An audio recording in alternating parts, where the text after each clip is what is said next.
Hello, what is up everyone? Welcome back to DM Paints. My name is Dea and in this video we're going to be starting a Procreate series. So the series is going to be going through all the ways that you can use Procreate effectively to improve your workflow. We know as creators that this is super important and we don't want software getting in the way of our creative juices and inspiration and flow, because the last thing you want honestly is to be stuck on the software itself and get so frustrated that you end up leaving that inspiration behind or leaving a project halfway, and then when you get back to when you figure it out, that inspiration's gone. So we're going to be having a look at how to efficiently use layers in Procreate today, why it's so super important, and how it can save you so much time in your projects. And we're going to be using one of my pieces that I'm currently doing for Inktober with the word prompt helmet. It is not finished yet, but the full video is going to be out on Monday with the process. But for today, it is definitely going to be a Procreate tutorial, the first of the series. So let's get started.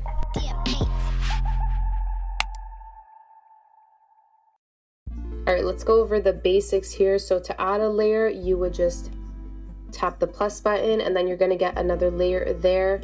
You can double, or you don't even have to double tap, you can just tap that once, click rename, and then you can go ahead and rename it. If you slide to the right, you can lock your layer, which means you're not able to modify it for the meantime being. You can duplicate it so you can get two of the same layers, which might make your lines maybe bolder or your color richer or something like that, depending on what you have on your layer there. And then if you just want to simply delete it, you go ahead and delete it, okay? If you want to delete multiple layers at once or select multiple layers at once, you'd swipe to the right. So I can like do that and then get rid of them or group them together.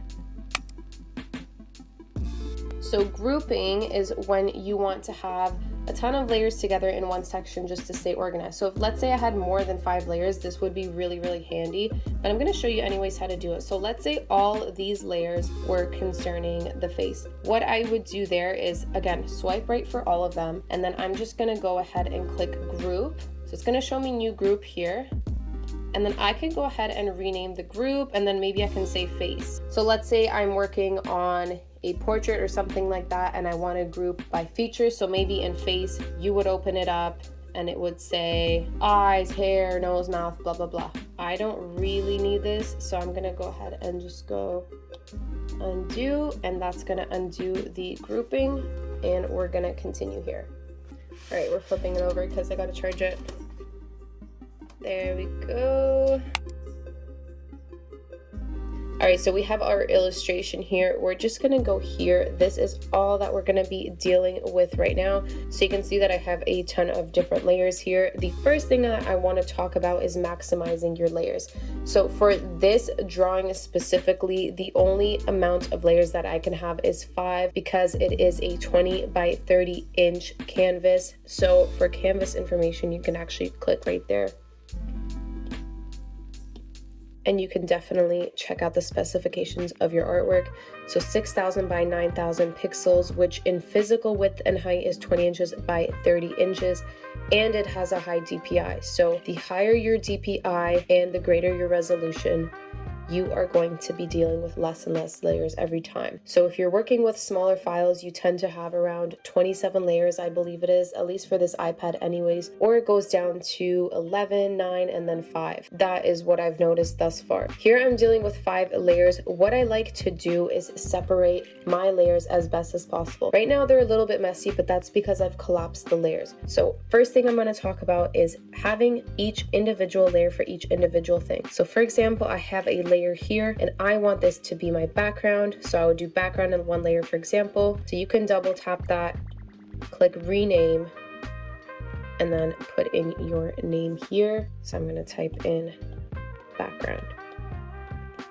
Naming your layers is super efficient because it saves you time when you can't quite see what's in it. Sometimes it could be something like this or this layer where it's not quite visible what it is that you're actually doing in that layer, and it might confuse you. You just really don't want to run into that problem because it wastes time. So we're trying to figure out what are the ways that we can maximize our time the best. I named this one color because I have all the color on that layer, so it's mainly to do with the body. This one was when I had a distinction between color, and then I had draft lines. So let's say this was the draft of the piece. I could go in and name that draft lines. And then I'm going to double tap with my Apple Pencil, cut that out, and then maybe that could be a thing.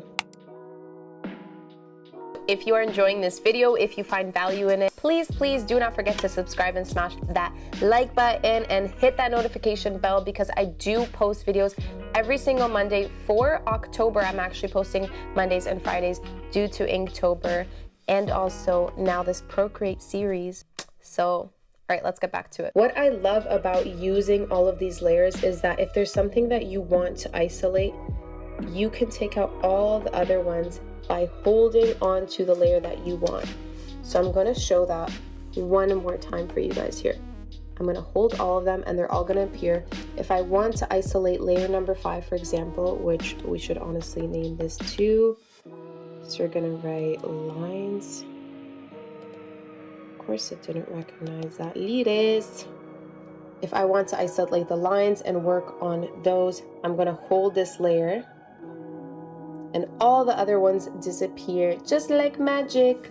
So that is super useful if you're trying to quickly isolate a layer, especially if you're working with like 27 or 11 layers or whatever, and you don't want to unselect each individual single one. This is such a huge time saver. Just use that and you're good. Now we're going to talk about arranging layers. So what you want to do to arrange a layer, right? So let's say I want to bring this line all the way into the background. These layers are in order. So if I want this to appear behind the background, I'm just going to hold it and I'm going to drag it on the bottom layer. So you can kind of see the layers still there because the layers over it are somewhat transparent. And if I want to just play around with the position, I could move it there, and then this would be in front of everything. So this is the benefit of using layers. So you can create some really cool depth in your artwork just by using layers. If you want to fill in a solid color, or you want to completely change the color of your layer, what you can do is you are going to tap on your layer just like that, and then you're going to hit alpha lock. So alpha lock is going to lock your layer completely. So I have locked the 2 blue bars, and I can go into my colors here. Actually, let's do just a different color to show you the difference here. It's only gonna paint whatever's in that layer, and this is gonna save me a ton of time because I don't have to worry about coloring within the lines. Tap to undo with 2 fingers. And that is super easy, super simple, so just play around with that. The other thing that you can do that I love about Procreate, and this works just like Photoshop or Illustrator, is that you can clip layers onto the layer beneath it. So if I wanted these lines to clip onto the body, for example, let's just put them closer onto the body so we can see this difference here. So all you have to do is tap onto layer. I'm going to click clipping mask, and you can see that it's just clipped onto the body right now. So before it was kind of just free, and now it's clipped onto the body. You could probably see this better if I end up moving the lines, just because her body is quite big in this. But let's say I put it here, so it stays within the layer of her body. Let's say, for example, I'm so happy with these lines, and then I'm so happy with how the body looks, and I'm running out of layers here. I want to add on more things, and I want to experiment by adding something onto a new layer without ruining anything that I've already done. What I'm going to do is actually take my 2 fingers here, and I'm going to pinch the layers together. Whatever layer your finger lands on, with the other one, you can pinch them together to combine the layers.